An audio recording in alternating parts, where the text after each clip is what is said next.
Welcome to Tackle Talk Live, a show dedicated to making you a better angler. Your hosts, V&M General Manager Kevin Jean and Daiwa Ranger Pro Staffer Steve Graff will keep you up to date on what's happening on the best lakes in the Arklatex region, with a primary focus on Sam Rayburn and Toledo Bend, two guys who have fished at a high level with Pro-Am experience with ABA, BFLs, Toyota Series, and BASS Opens. Anglers with a wealth of knowledge and willing to share. So pull up a chair, kick back, and see why so many anglers watch Tackle Talk Live. Here are your hosts, Kevin Jean and Steve Graff.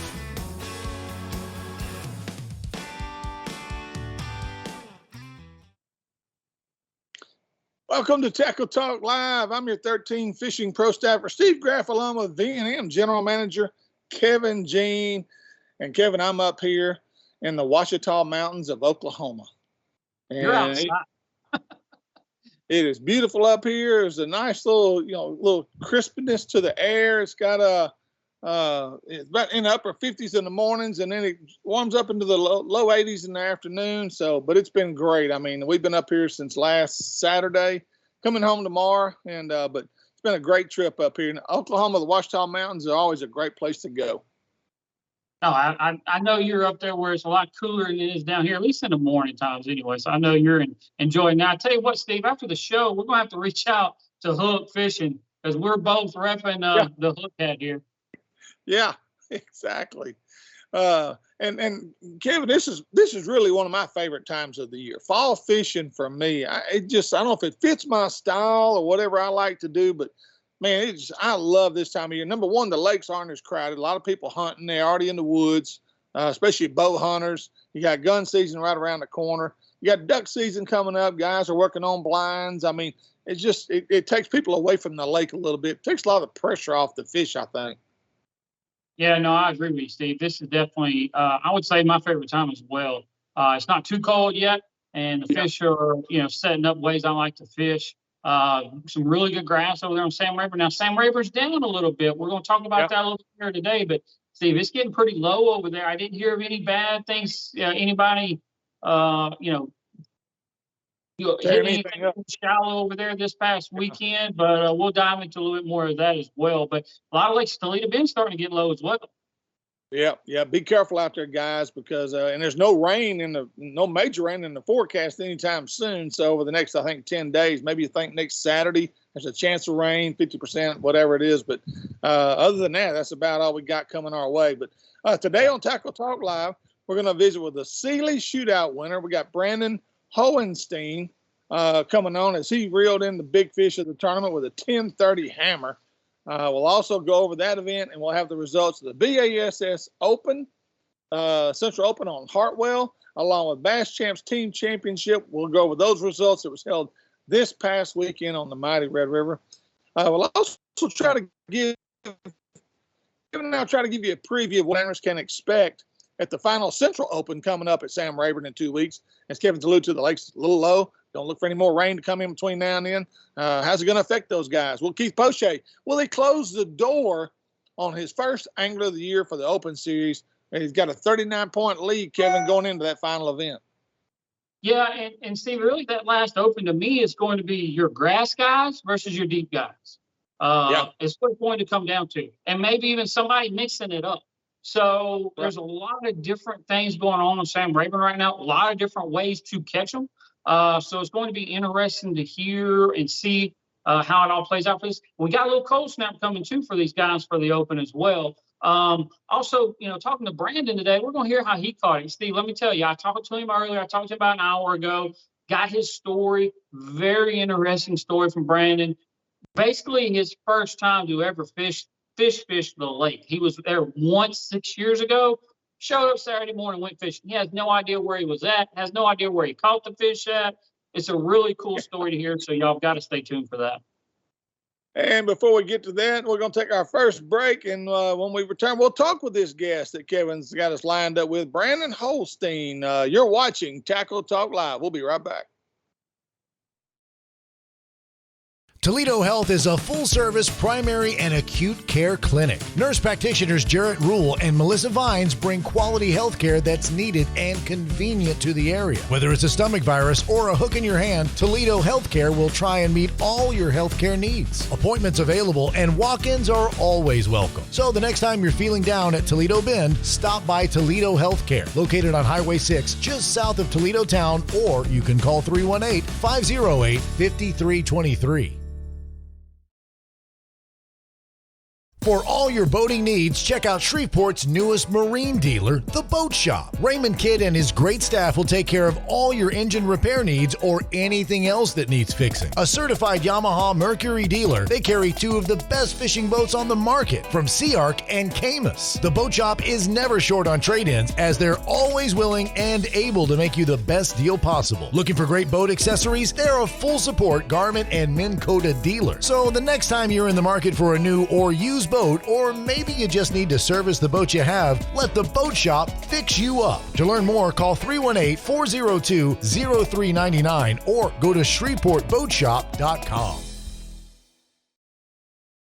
The next time you're on I-49 just south of Natchitoches, Louisiana, stop by Cypress Knee Outdoors. A store within a store, Cypress Knee is located inside 3J's four-way. Whether you need gas, food, or drinks, they have it. While you're there, check out Cypress Knee Outdoors and pick up whatever hunting or fishing tackle you need. Top name brands like Strike King, Santone, Spro, or the #1 soft plastics made, V&M. On the hunting side, they carry guns from Mossberg, Winchester, and Remington. Plus, they've got a great supply of ammunition. Let John Abram and his staff show you everything Cypress Knee has to offer. Located just 1 mile east of 127 on I-49, or call 318-238-HUNT. You're watching Tackle Talk Live, a show dedicated to making you a better angler. Now back to the guys with all the inside scoop, Kevin Jean and Steve Graff.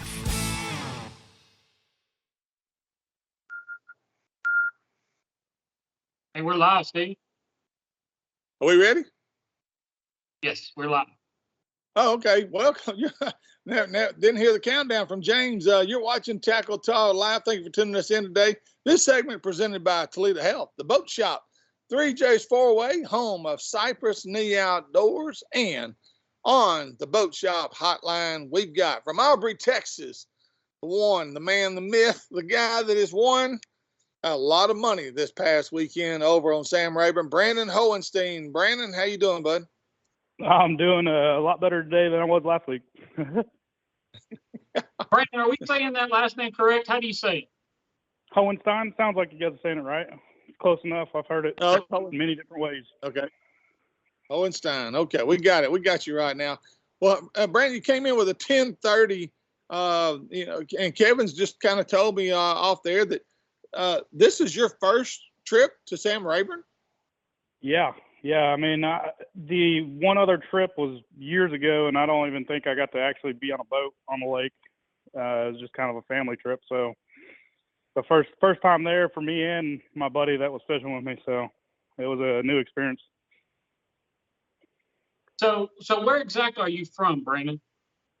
So it's north of Dallas, just about 45 minutes north of Dallas, called Aubrey. It's just east of Denton, probably northwest, northern and west of Dallas, if you will, about 45 minutes. So what? I mean, you haven't been to Rayburn really fishing ever. So what brought up? We're going down to fish the Steely Splash on a lake I've never been to. What brought this about?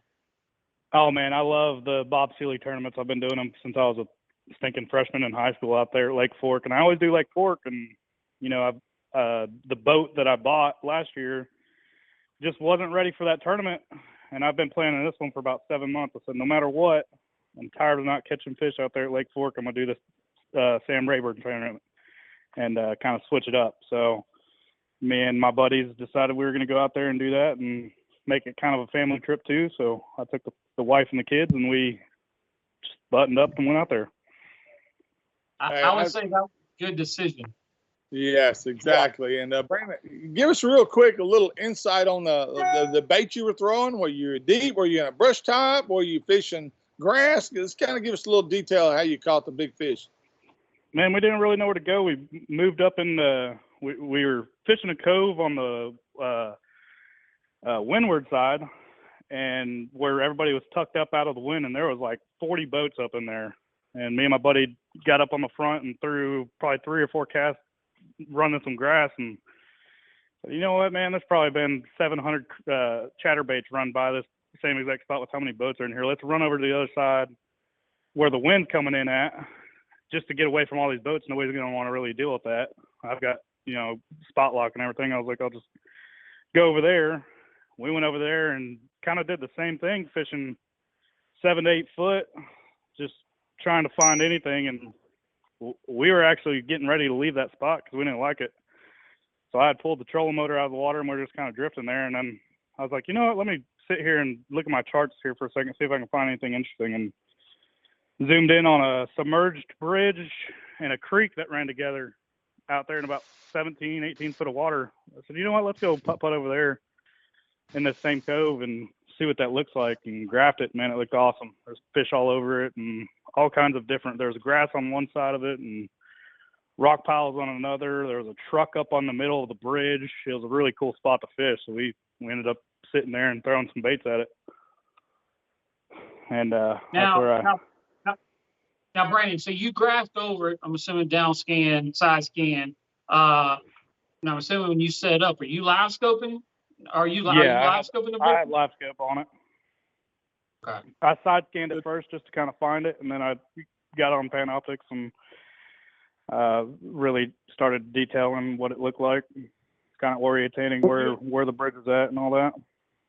Were you able to actually target this fish, or was it just a group of fish down there and you got the right one? So this fish, I haven't had live scope enough. I only had it for a few weeks, but I actually saw this fish and 2 others about the same size sitting on the backside of the pylon, and it was such a big mark that I didn't know if it was an actual fish or if it was something coming off the side of that pylon, like some structure. But running that bait over top of it, every time I threw the same cast 4 times, and every time I threw that cast, I could see that there was a reaction coming from them fish.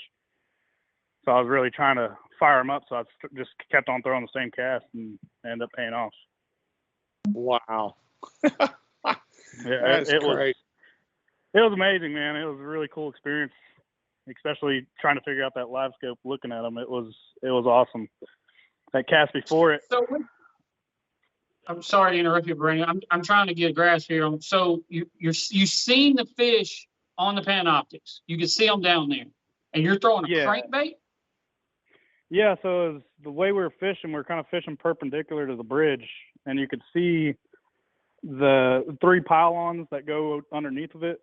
You could see the side of the bridge and the top. Top was pure, you could tell.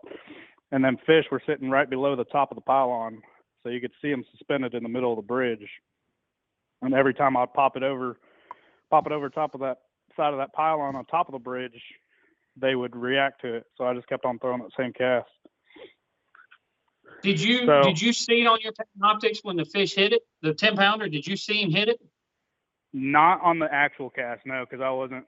What had happened was I threw that same cast, and the cast before it, they were sitting so close to that pylon that I would run, and I was running a 6 cents deep diving Cloud 22 crankbait. So, and that top of the bridge was only in, 10 or 12 foot of water, and they were sitting right on the backside of it. So I was feeling the whole top of the bridge, and then it would come up on that pylon, and it kept on getting kind of stuck on that side.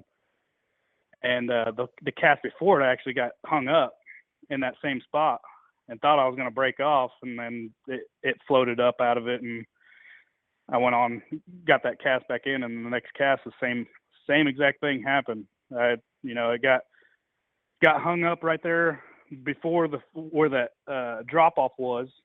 Got hung up right there, and as soon as I thought I was still hung, I popped it off where I got hung. It came over top of the ledge, so I wasn't actually looking at the Panoptics, but it would have been on the Panoptics. Brandon, as soon as it popped up over the side, it hammered it. Brandon, a lot of these times in these kind of events, especially in the Sealy events, the tournament's won usually in the first 2 hours of the whole tournament, 2 day, 3 day, whatever. The first day, the first couple of hours is usually when the bigger fish come in. Was that the case in this deal, or was this middle of the day? Was it early morning, late in the day? What was it? It was right towards the end of the day of the tournament. It was probably 12:30 that I caught that fish, and I mistakenly thought the last hour was over at 1 o'clock. I thought that was the last hour. So I actually have to apologize if you're listening, Cody and Sam, for that ride in, because it was a rough day out there, and I had that boat topped out about 65 going across. So they had a rough ride in. So did everybody. Hey, we've all been there, dude. We know what that's like. Yes. Yes. Now that's day one. Get that boat in. Yeah. So that was day one. Day one? Yeah, day one. End of day one, at 1 o'clock hours when I weighed that in. So Brandon, kind of take us through. So you got a whole nother day to go through here. You're leading the event. The winner takes home a boat. And the fall shootout is not the payout of the regular tournaments. I mean, second place I think was $2,500. So there's a big drop off there between first and second. So kind of take us through that night. Did you get any sleep? And the next day up until scale is closed, kind of what you're going through if y'all fish day two, and just kind of take us through that night and day two. Oh man, so the night of, man, I did sleep, and that's just because I told myself getting off that lake, my buddies were like, "What's wrong with you? You're not even that excited." I was like, "Man, last year 11-4 won it." I said, "There's plenty of big fish. There's no way I'm gonna win this tournament." And I just kind of put that in my head. So I slept okay that night before. We just got ready for the day after. Woke up, was on the lake by 6, like we were the day before. Started hammering it out, and then I would say about 8:30, 9 o'clock, it really started to hit me that I was still in the lead, and I was physically ill. I couldn't. My buddy kept on asking, "You all right?" And I would fish for about 5 or 10 minutes and then sit down for 15. Just felt like I was gonna freaking pass out. Like, dude, I wish somebody would just take the lead from me so I could just relax. And then, of course, Bob's a really rough day. And Bob Seeley doesn't make it any easier, does he? Oh no, not at all. Not at all. No. And I'm looking at the top 5 here, Kevin. Shane Calvert came in from Cold Spring, Texas with a 942. Tater Reynolds, guy we both know, guy's been a great angler. He had a 924 to finish third. Joshua Price was fourth with a 915, and fifth was Lawrence Bias from Lufkin, Texas with a 9-pounder. Kevin, those weights, that really bodes well for Rayburn. I mean, that's impressive. Oh, they called him. There's no doubt about it. Brandon, how did day two fishing go? Especially on this bridge that you found. How did day two fishing go? Did y'all catch some more? Did you have any to weigh in? Yeah. Yeah. So day two is pretty rough. We didn't want to start out right over there because it's the time of day that we caught this other one.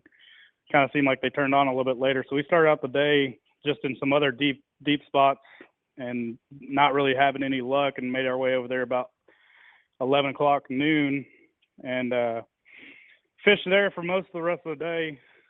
And I pulled 2 or 3 fish out of it, nothing that was keepers. It was such a hard spot to fish because you had the truck, the bridge, grass. It was just really hard to target. So we actually ended up losing quite a bit of baits throwing at it. And I hooked into what I believe would be the equal size fish. Looking at the live scope, I could tell there was still those 2 other marks there that were about the same size as that first fish. And I hooked into him on a crankbait and couldn't tell if it was him or if it was another decent sized fish. And he wrapped me up in one of them pylons or up under something and broke me off. So I don't know what I hooked into there, but it was another decent sized fish. But no, nothing else the second day other than just a few little ones. Gotcha. Well, man, Brandon, congratulations, dude. Job well done. I'm sure you'll look forward to the next Seeley. And I know he's got a big tournament coming up. Kevin, is it next year or the year after? $1 million something event? I can't remember what it is, Steve. It's 24, April 2024, that same lake. Yeah. On Rayburn, I know that. Yeah. It's on Rayburn. It's a celebration up there. Yeah. And so Bob Seeley always does it right. He's going to do it the right way. And but anyway, hey man, congratulations, big win for you. You'll have a good Christmas now, and so get ready for next year. Yeah, I appreciate you guys having me on. Thank you. Thanks, Brandon. Appreciate it. Brandon Hohenstein, and the winner of the Sealy Shootout over there at Sam Rayburn this past weekend. So with the 10.30, and Kevin, I just figured up the average based off the total weight weighed in and the number of fish weighed. 4.33 pound average per fish was what was weighed in at Sam Rayburn. So again, that just speaks volumes to the quality of the lake and where it's at right now. You know, it really does, Stephen. I was worried about this event. Coming off the Combs event the weekend before, it wasn't very good. Fishing was not that great the weekend before. So, and I haven't been on Rayburn, so I don't know, you know, if it was starting to fall off. I know the water level was getting lower. I didn't know what was going on there in the Combs event, but they caught them last weekend. I mean, it took a good 3.5 to 4 pounder every hour, and like you better have a 6 or 7 if you want to win an hour every hour. Yep. Well, you know, last week we had the opportunity to visit with Brian Bronham, had him on, and he talked about lake turnover. And he said there's certain areas on the lake that were basically unfishable. They just were not producing because of the turnover. And that might have happened. Like I haven't really talked to anybody that fished the Combs tournament, kind of got their opinion on things, but that might be a little bit of what happened. But them boys called them this weekend, Steve, and we got a little cold snap coming in. And when we come back from break a little bit, we're going to jump more into the opens. But it's going to be interesting what happens with these fish here after this little cold snap hits this weekend. And for those open guys next week, Coach, I mean, Steve, they could really, they could knock it out of the park. I mean, they could be. Oh, yeah, it could be a heck of a tournament. And those guys, and you got some of the best anglers in the world coming in there. So they're going to figure it out. That's for sure. And but like Kevin, we're going to take a quick break, take one more break.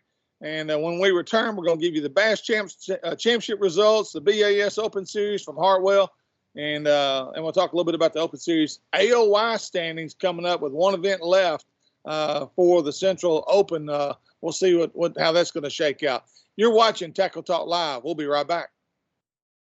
Are you looking for the finest custom-built rods ever made? Then look no further than Pride Rods. Fishing rods built to last and made in Montgomery, Texas. Constructed by Mr. Billy Kistler with the finest Gary Loomis North Fork composite blanks available. They offer a complete line of both spinning and casting rods for both fresh and salt water. Pride Rods do more than pass the eye test. They excel in performance as well. Ask your local tackle dealer if they carry Pride Rods and pick one up and try it for yourself. You'll see why so many anglers are using Pride Rods. To learn more, go to priderods.com or call 832-418-6040.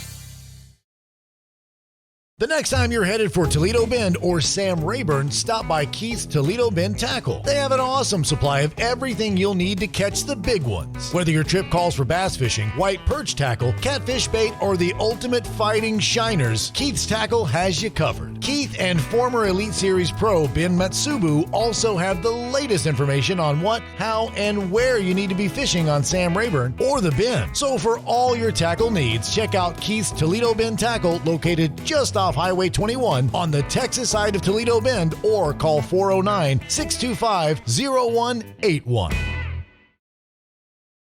The Lakes Insurance Agency is an independent insurance agency that has been taking care of Texans' insurance needs for over 25 years, offering auto, homeowners, boat, RV, life, health, and commercial insurance. Owner Clark Moore is a local guide and tournament angler who understands your insurance needs and wants to be your go-to guy for all your insurance needs. For a free quote, give him a call and see why so many Texans trust the Lake Insurance Agency. Located at 805 Southeast Stalling Suite 3, Nacogdoches, Texas, or call 936-205-4467. You're watching Tackle Talk Live, a show dedicated to making you a better angler. Now back to the guys with all the inside scoop, Kevin Jean and Steve Graff.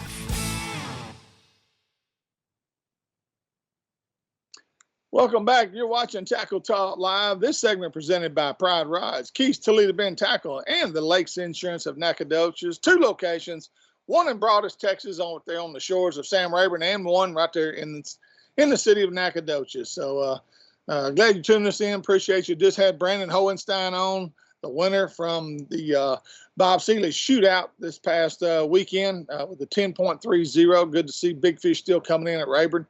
But right now we're going to change gears. Bass Champs, Kevin, just came off the Red River, and it looks like they had a tough go of it. Looks like it was not an easy event for anybody. As let's see, I think a 2-day total. It took 25.03 with 10 fish. It's basically 12 pounds a day, a little over 12 a day. What did it take to get paid? Let's see here. To get paid, they paid all the way down to 40th place. 2-day total of 14.24. So 7.5 pounds a day got you a check. And so not the numbers Red River anglers are wanting to see. We was hoping to see better weights from this event. But, I've had a lot of pressure on it. Had to open, just came off of there. And so there's been a couple other tournaments there out of Red River South on Pool 5. So, but the weights have been pretty consistent. I mean, 12, 13 pounds a day, Kevin, you're in the hunt.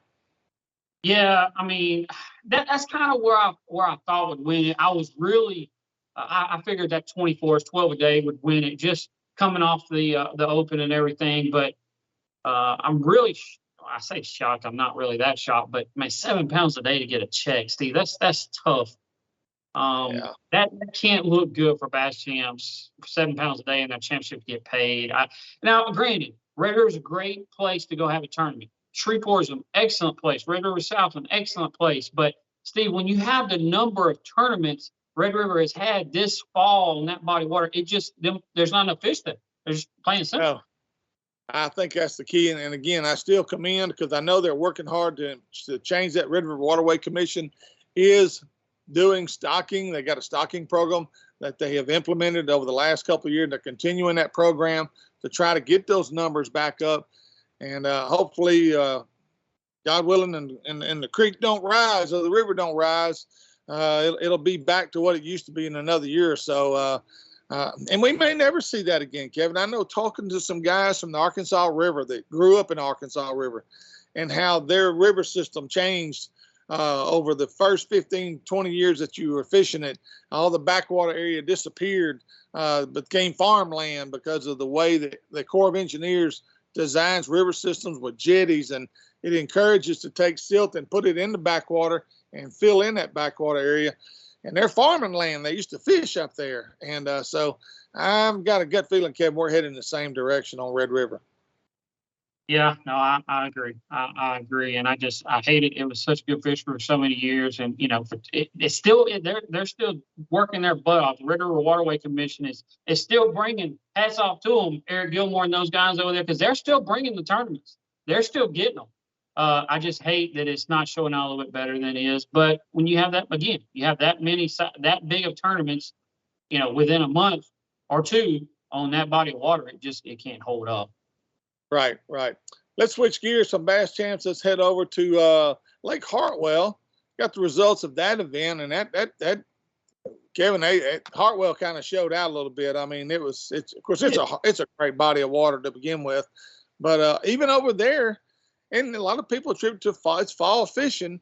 I mean, if you came in with 15 pounds a day, you had a shot, and that's what Tristan McCormick did. He basically came in with 15 a day, and he won the event with 45 pounds even. I think that's his first open win, and congratulations to Tristan. Yeah, I mean, it was a fall tournament. If you can describe fall fishing, that's what Lake Hartwell was for them boys over there. It was top water early in the morning, seeing a lot of top water action. I watched a little bit of live, talked to several of the guys that fished it, and drop shot. It was a drop shot, bladed jig. I know a lot of guys. I was shipping a ton of our little V&M little hammers over there. Them guys was catching them on them. And top water was a main player of really getting that big bite first thing in the morning. But it was fall fishing to a T at Lake Hartwell. Yeah, Kevin, I too watched a lot of the live coverage, and a lot of Kentuckies, a lot of the spotted bass were being weighed in. Yeah, good solid 2 pound, 2.5 pound chunks. And but spots over there run a little bigger than our spots, like over here in our neck of the woods. You catch a 2 pound spot over here, that's a pretty big spot, but over there it's pretty common. And but Bryant Smith, he came in second. He had a three-day total of 44.7.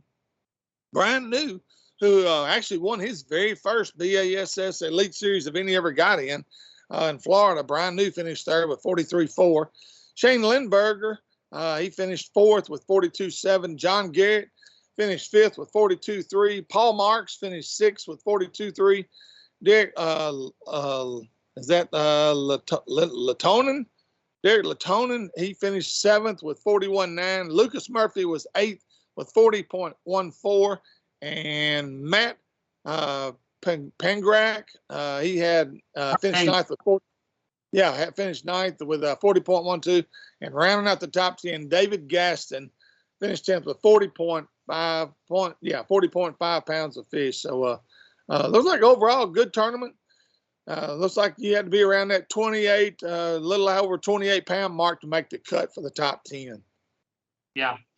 Yeah. And, Steve, this is huge. It really sets the stage for the opens at Sam Rayburn. This is the last open there. I'm just making sure I was correct, and I am. This is the last Bassmaster Open. The North is finished and the Southern Division is finished. So this Central is the last one. So this is determining who gets in the Elite Series next year, and of course that last Classic bird. So a lot of guys are watching this. A lot of those elite guys that want somebody, wants a local to win that hasn't fished all the Open, so they don't get that Classic bird. So the next elite guy can get in it. And everybody's jockeying for position. They take the top three Central Open guys. They take the top three from every division and the top three from the Opens. Our boy Nick LeBrun is sitting fifth right now in the Central Division standings. Doug Goins, who I know pretty well from Lake Charles there, he's sitting fourth in the Central Open. So, Nick going to Sam Rayburn, someplace that he loves to fish and very familiar with. I'm hoping he gets it done. If he gets it done, does he accept the invite?